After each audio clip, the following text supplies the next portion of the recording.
Miss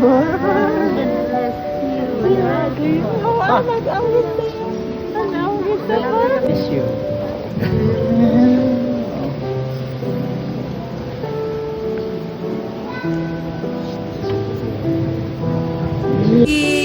Hello.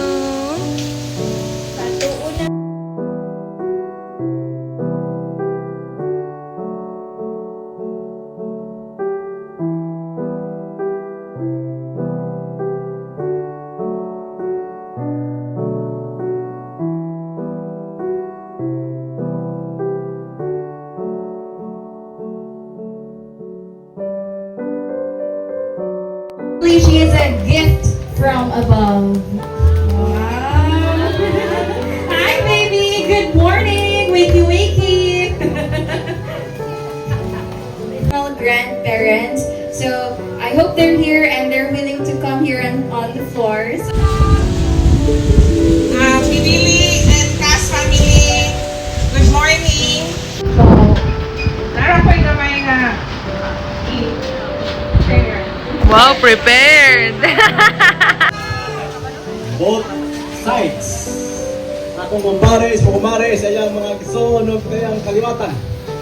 O kaya sa side sa akong asawa nga taga Occident ng Balyos. Kayang Balyos na mga tunong tanan. Matiguang kang nabatanon na ang Balyos. Na sa tanang mga bisita, dumudoong, God bless ang tanan, o mabuhay.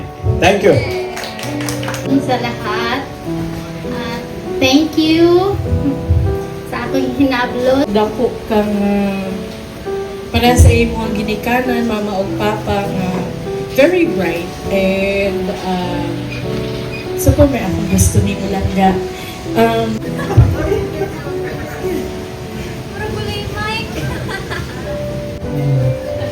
Congrats lang. Always manaa ka na mo. Thank you kayo nga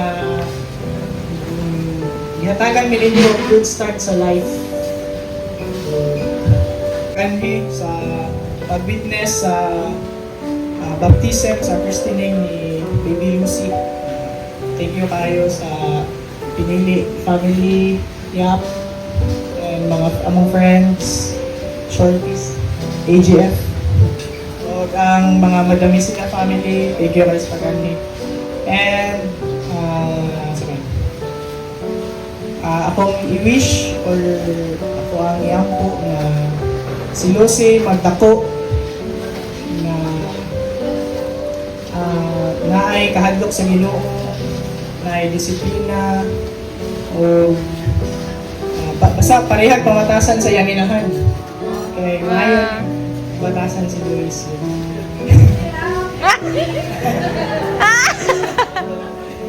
And One for coming to celebrate Lucy's special day. Una sa tanan, thankful mi sa tuang Ginoo nga gihatagan mi niya og Lucia Grace karon sa among kinabuhi. And kada matag adlaw nga nagmata si Lucy, grateful kaayo mi ug thankful kaayo mi nga naa siya. 9 weeks kapin na siya and praise God kaayo gyud kay dili lalim ang magpadako og gamayng bata. And praise God na 9 weeks kapin na siya. Karong Monday mo 10 weeks na siya. Dali ra kayang panahon, 3 months na sad siya. So pasalamat kita kitang tanan sa Ginoo kay dako kayong grasya mo nang Lucia Grace gyud ang iyahang pangalan pod.